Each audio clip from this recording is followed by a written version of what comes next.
Hello বন্ধুরা, কেমন আছো সবাই? চলো আজকে দেখাচ্ছি একটা নতুন রেসিপি নিয়ে আসছি আমি। এই দেখো, ফ্রিজে রাখা আছে শসাগুলো, কালকে এনেছে একদম ফ্রেশ শসা।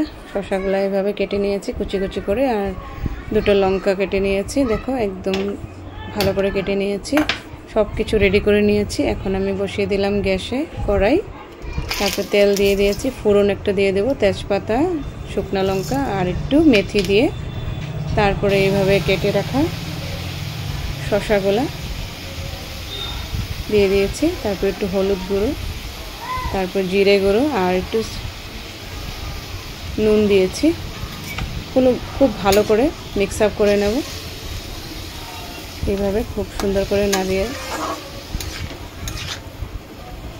আমরা অনেক সময় এইভাবে রান্না করে অনেক কিছুই খাই, তবে আজকে একটা এইভাবে তরকারিটা বানিয়েছি।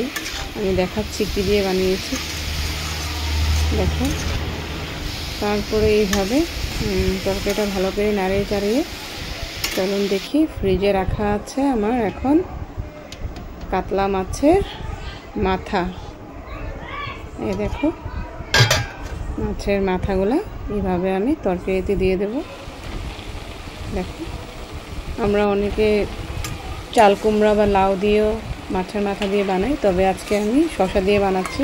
কিন্তু অনেক গরম পড়েছে, আর শসাটা খুব ঠান্ডা একটা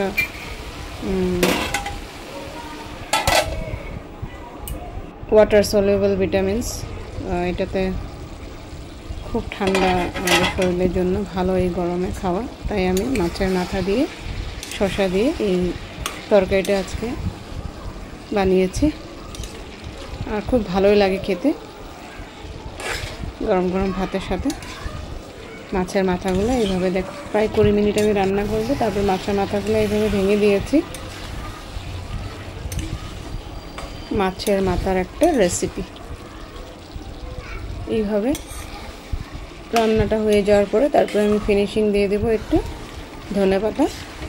ব্যাস, রান্না কমপ্লিট। এইভাবে ভালো লাগলে আমাকে নিশ্চয়ই কমেন্ট বক্সে জানিও, আর কার কার এইভাবে ভালো লেগেছে ট্রাই করবে। ঠিক আছে বন্ধুরা, বাই বাই।